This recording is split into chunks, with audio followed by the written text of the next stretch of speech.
We are coming to you from the Council Oak Park in Tulsa, Oklahoma this morning. Native News Today, Gerald Wofford joined alongside Jason Salzman. We thank you for joining us this morning. And as always, we feel like we have a very entertaining, enlightening, and educational program to present to you this morning. That's exactly right, Gerald. Always entertaining, enlightening, and educational. And like you said, here in a historic place, very glad to be here at the birthplace of the city of Tulsa, right here on 21st and Boulder, in smack dab in the middle of town.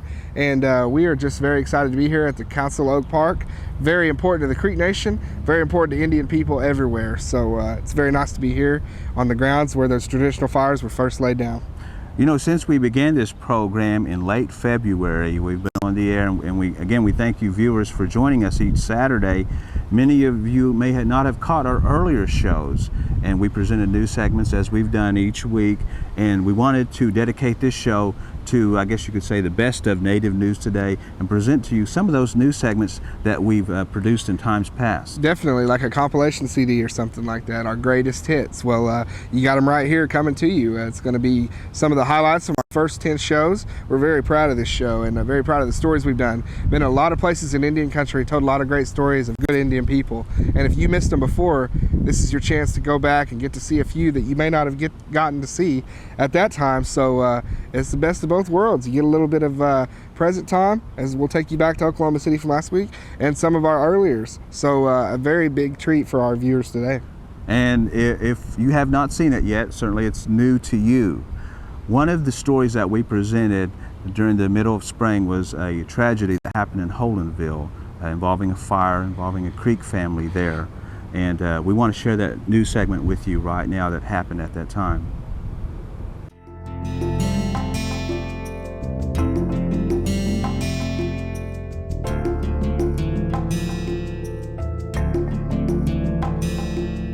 The month of January marked a dark time for many Oklahomans.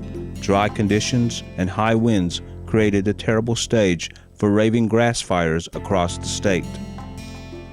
The cost was the loss of property, and in some cases lives. For Mvskoke Creek citizen Noreen Tiger, the cost was both. Her and her family endured a terrible loss as the patriarch of the family, the Reverend Kelly Tiger, lost his life attempting to battle back the blazes to save his family home. Betty Tiger also felt the loss as she saw her home and personal belongings gone in a matter of minutes. The tragedy was seen by many, but the tribe didn't sit still. On Friday, February 10th, Chief A.D. Ellis, Seminole Chief Kelly Haney, and many tribal officials were on hand as both ladies were presented with new keys to their newly constructed homes. On behalf of the tribal government, this was made possible not by any one person, not by any 10 people, but the tribal government as a whole. And that's the only way we can do anything, is working together. And housing, we really appreciate the effort of housing put in. The contractors, everybody worked together. And together we made this possible for Mr. Tiger. And on behalf of the Creek Nation and Seminole Nation, the keys to your new home.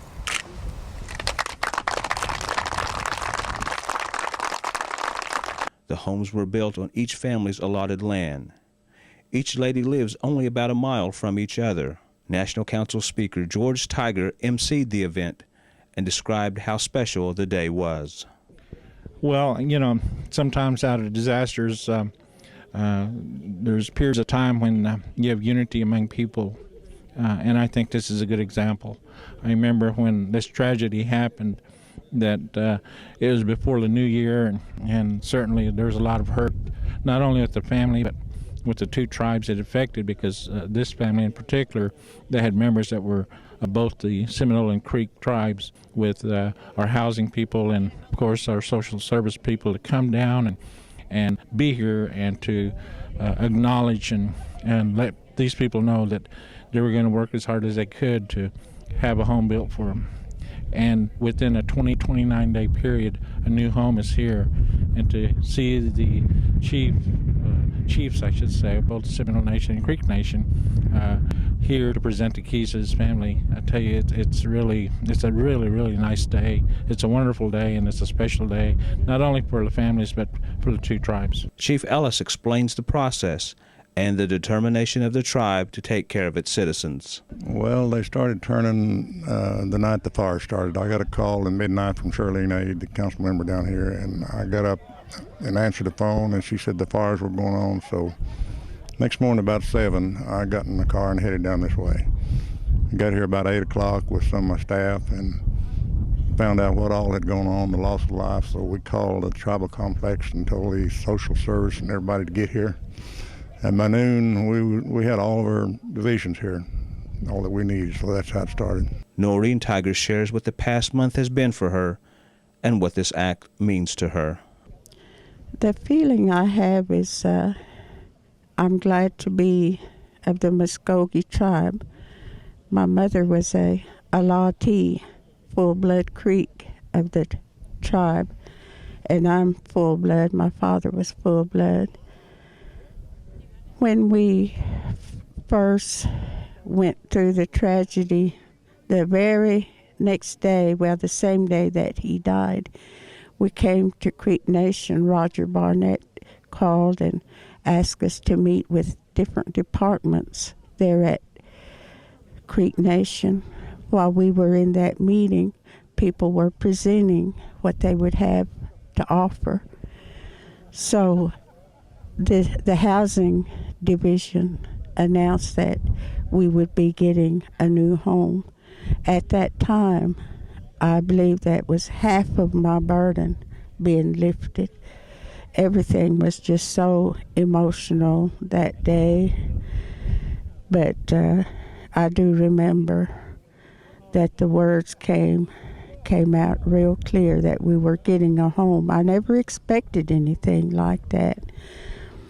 So a lot of people of different tribes have told me that you're real lucky to be Mvskoke. And I believe I am too, because of the outreach that they had for us that day was just tremendous. To have those people in that meeting that day, instead of us having to look for them, they were there. And I've never really had to go through anything like that before, having to ask for assistance. But that day they told me it's all available and we're giving it to you. And like I said, that was half of my burden being taken away. The house we had before this was a big farmhouse that was already here in 1941 when my husband and his family moved here. In the year 1992, we moved from Tulsa to the old place, and he never wanted to leave after we got here. This was his home. This is where he was raised. The question to me, if something should happen to me, what would I want? And I told him my plans, and I asked him, and he said he wanted to be buried right here on this land. He said, I love this home place, and this is my home. I want to be here. So he never pointed out where, but I in my mind, I knew that all the graves at the old home places were always east of the house. So that's where we put Kelly, east of the house. He did so much for people. It didn't matter whether they were Indian, white, or black. He did a lot for all people. He gave of himself. He wasn't in it for the money because he didn't get any money. But I think today I'm reaping those blessings.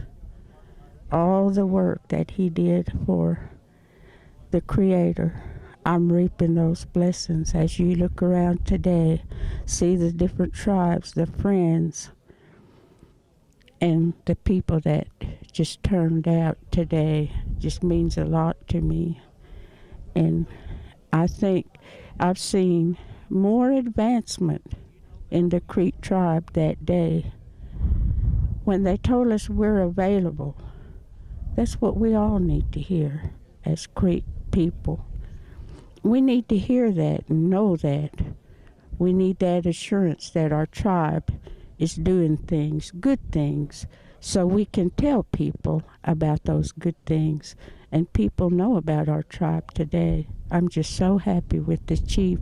I have never met him, but he has to have a good heart to have provided this for us. He and his people. I thank them today. I thank you. All right, very touching story there from Holdenville and the Tiger family with the affected by the wildfires. Let's take a quick break and we'll be right back with more Native News Today. The Native American Times provides news coverage that is specifically tailored to the Native American perspective. We emphasize an understanding of special issues such as sovereign rights, civil rights, and government-to-government relations. Our staff of reporters and columnists provide a daily digest of news that is often utilized for national outlets such as CNN, NBC News, ABC News, the Los Angeles Times, and many others, because the whole world is Indian country. Today's world is far different than the one our ancestors knew. But though times have changed, we the Mvskoke Creek people remain a strong people.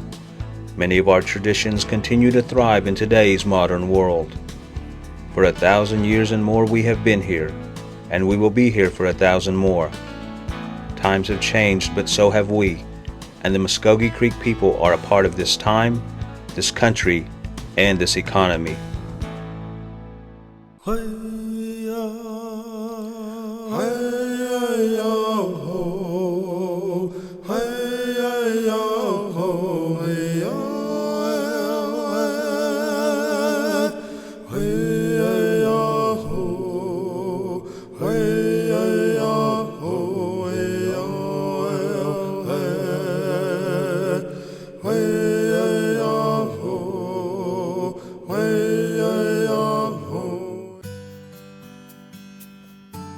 Have you been denied your Social Security disability claim? Owen Parvin and Associates can help you get what you rightly deserve. We're willing to go with you every step of the way and can take your claim through the system to get the results you need. And our help is at no risk to you. If your claim doesn't produce winning results, our services don't require compensation. Owen Parvin and Associates. We're willing to fight to make sure that your affairs are always handled fairly. All right, welcome back to the Native News Today. You know, we're in a historic place for the Creek Nation, like I said earlier, and it's a big month for the Creek Nation. June, it's the Creek Nation Festival. Always this time of year, everyone gets excited, and this year it's preserving our culture in a changing world. Yes, it's the 32nd annual Creek Nation Festival held every third weekend in June in Okmulgee. The 33rd annual Indian Rodeo, which has always been a part of that as well. The pageants are going on this weekend to crown the Creek Nation princesses. A lot going on, like you said, the rodeo, the pageant. Everybody looks forward to that. Arts Festival will be on during that time. Of course, all your sports activities: basketball, horseshoes, volleyball, softball, slow pitch and fast pitch softball. Just a little bit for everybody, and not mention the entertainment. And as the show progresses here, we'll give you more events as they happen. That's the third weekend in June, but this weekend, being the first weekend, they'll have the princess pageant there in Henrietta, and through the magic of television, some of the princesses will have already been crowned, but we'll give you all the updates on all the princesses been crowned, the champions of the rodeo, the softball. We'll give you all the lowdown on everything that's happening as the festival progresses throughout the month of June. Definitely, and like I said, the motto for this year's festival is preserving our culture through a changing world. And you know, one of the main things about preserving culture is language. Language is a dying thing with a lot of indigenous tribes, and that's been worked on to change. I know we talked to George Wycliffe from the Kadua Band in Cherokee Country, and Mr. Durbin Filling there too about language. But we also covered in our first episode here on Native News Today, back in those olden times, we covered our story on Creek language preservation, and here's how that went down. Gerald Wofford was reporting this. Say it again. Students at Reed Elementary in Holdenville were given a cultural education when members of the Mvskoke Creek Nation language program, community health representatives, diabetes and exercise, and tobacco prevention and control program presented a Mvskoke language fair. Yeah, we're going to say this in Creek, and that's Bo Chadi. Say it again. The fair taught the students about tobacco abuse, household chemical safety, and healthy eating choices. What was unique about the presentation is that the program was given in the Mvskoke Creek language. Norma Marshall, manager of the language program, talks about the goals of the fair. We're looking for reinforcement of what we have been doing in the classes with our Mvskoke language speakers.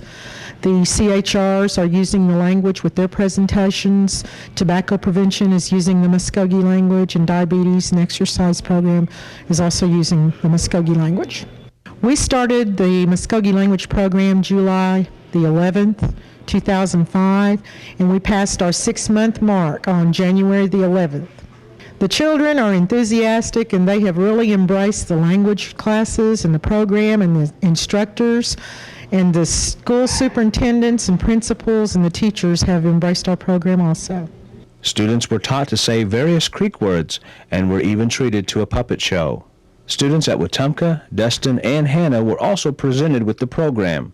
Well, I just want to say Mado to the National Council and to Chief Ellis, and also to the citizens of the Mvskoke Nation for supporting the language program.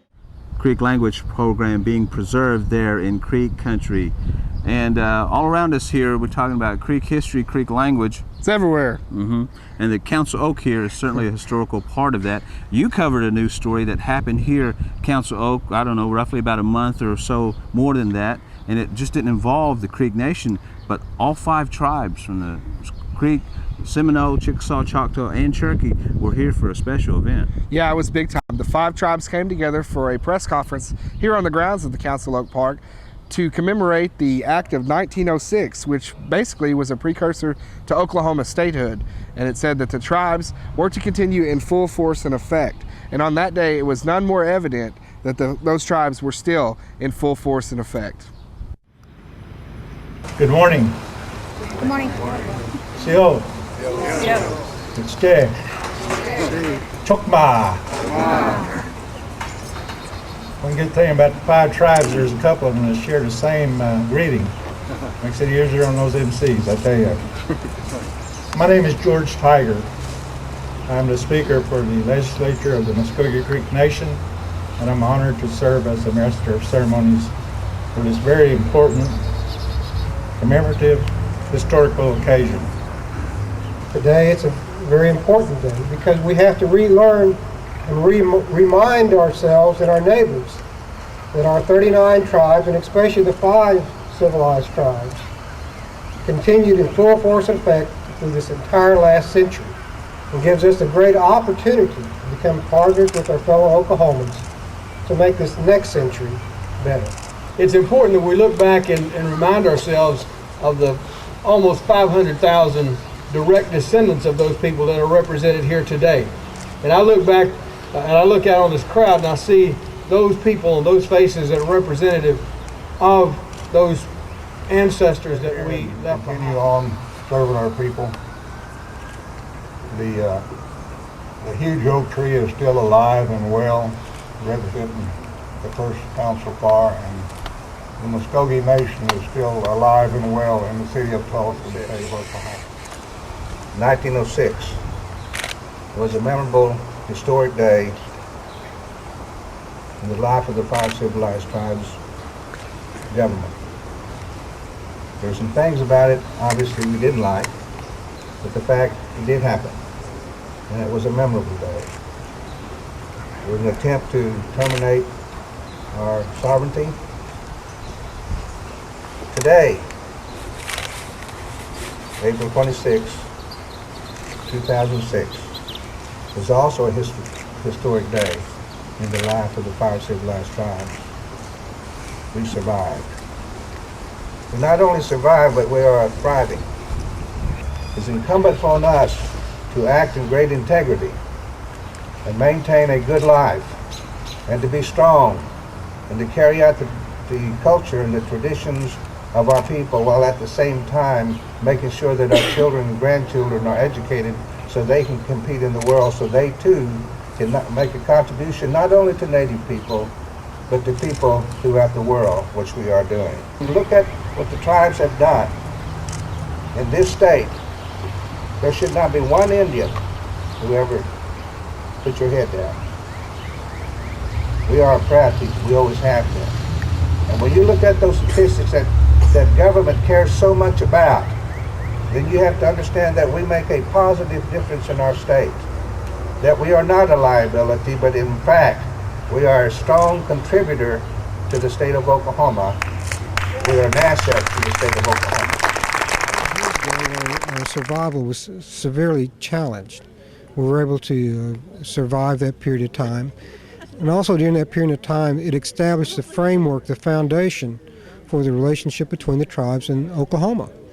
The tribes were continuing full force and effect, and then 2 months later, Oklahoma was entitled to become a state, but only subject to the pre-existing reserved tribal rights. So there's a great myth out there that, we need to level the playing field. Well, that's the greatest statement of ignorance that you can have in Oklahoma history, because the playing field was struck 100 years ago. We need to continue to educate the people around the country and around the world about what our tribal governments do and what we're all about. We're here to promote the common good for all of our people, and the strength of any of our nations is in our sovereignty, and we're all organized to prepare and take care of our citizens. Without our citizens and without their needs, there's really no need for us. So it's important for that we remember that. And let's take a break right now. You are watching the Native News Today. It's time to play. It's the Wheel of Fortune Casino promotion, and it's only at Tulsa's $1 Million Realm Casino in May. Play your favorite games and become eligible to spin the $1 Million Realm prize wheel for cash prizes and a chance to become a contestant on TV's Wheel of Fortune. It's the Wheel of Fortune Casino promotion, and it's only at Tulsa's $1 Million Realm Casino. Every spinner is a winner at $1 Million Realm Casino, 36th Street North in the Yellow Tisdale in Tulsa. No Sage Nation Gaming Enterprise. At the Palace Grocery, located on 201 North Main in Fairfax, we have custom cut meats at great prices for dinners, powwows, or any special event. Our ground beef is only $1 all day, every day. You know our food is top of the line because we are established and owned by the Osage tribe, and we believe in taking care of our Indian people. Our superb checkers will ensure you leave with a smile. So come by and check us out or call us up. And remember, we deliver. If you or a loved one have a disability, please call us at the Mvskoke Creek Nation Vocational Rehabilitation Services, where culturally appropriate counseling and vocational, medical, and psychological evaluations are provided. My name is Larry Dean Jewell, and thanks to Mvskoke Creek Nation Vocational Rehabilitation Services, my life has changed for the better. Funding for this program is made available through the U.S. Department of Education Rehabilitation Services, located in Washington, D.C. The Native American Times provides news coverage that is specifically tailored to the Native American perspective. We emphasize an understanding of special issues such as sovereign rights, civil rights, and government-to-government relations. Our staff of reporters and columnists provide a daily digest of news that is often utilized for national outlets, such as CNN, NBC News, ABC News, the Los Angeles Times, and many others, because the whole world is Indian country. And welcome back to the Native News Today. Gerald Wofford joined alongside Jason Salzman, and we were reporting from Council Oak Park in Tulsa, Oklahoma. But another news segment occurred in the state capitol at Oklahoma City concerning sovereignty. Yeah, it's still pretty fresh on our minds. It happened just a couple of weeks ago. We were fortunate enough to be in the Blue Room of the State Capitol building there, and with Native lobbyist Lisa Billy, representative of Indian Country. She's also the head of the Oklahoma Indian Caucus. Speaker George Tiger of the Creek Nation and Chief of the Creek Nation, A.D. Ellis. With all of them looking on, Governor Henry signed Senate Bill 1706, which has been worked for about 3 years, and it gave control of the state housing agency back to the Creek Nation Housing Authority. And when you talk about sovereignty, that's a major move for state sovereignty from the state, and it also shows great state and tribal relations, while at this time is a very big positive. So here's how it went down at the state capitol. We're here on the grounds of the Oklahoma State Capitol building in Oklahoma City, where it's been a historic day for not only the Mvskoke Creek Nation, but for all Indian tribes everywhere, as Governor Brad Henry gathered with tribal leaders as well as state representatives to sign into action Senate Bill 1706, giving full authority of the housing agency of the state to the Mvskoke Creek Nation Housing Authority.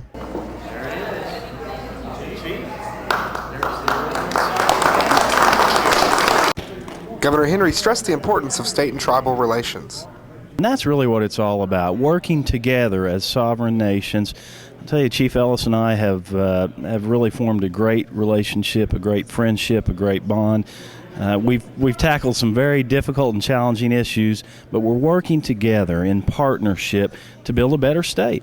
Tribal sovereignty is something I believe in, will continue to be a strong voice for, and it also shows the state that our tribes are sovereign nations, and we have state to state. In a sense, as a tribal sovereign nation, they have a relationship and can go directly to the head of our state, and that's what this day is all about. Creek Nation Chief A.D. Ellis has worked this bill through for 3 years and was glad to see it signed. We don't want to be the enemy of the state. We want to be a partner with them. And they've been a partner with us by passing this law, letting the tribe take over all the housing authority, and which was, by the way, about $43 million in assets. So we got a good start, and probably next week another compact will come up, and hopefully we'll do the same thing. Jason Salzman reporting that story from the state capitol, and what's really significant about that story is that this is the first Native American tribe to ever have this sovereignty over their housing, so it was a very landmark event. Well, that's about going to wrap up our program here on the Native News Today, and as always, a big Mado, thank you to you watching us here. We always like to bring news stories to you about things that are happening all over in Indian country as we go all over the state. And we know that you proud grandmothers and grandfathers out there, you got your grandsons, granddaughters, nieces, nephews, or whoever that warrant a good story that people out there need to hear. So, and we'd love to be able to tell those stories. So we'd love for you to be able to contact us. Definitely. Let's go with the contact information. I'm going to get my hands warmed up here now. Just come out of the bullpen. Okay, here we go. First number coming up. Bam. That's 918-732-7637. Or if you want to contact us by fax, it's 918-758-0824. Or as always, you can contact us by email, jsalzman@muscogenation-nsn.gov or gwofford@muscogenation-nsn.gov. Doesn't that got a nice ring to it? It sounds the same almost. It's just like they changed the front of it. That's right. They did. What am I talking about? Go ahead. Well, that's going to wrap up our program. And again, we thank you for joining us, and we will plan on seeing you next week. Definitely. And in the meantime, take care. God bless. We'll see you soon.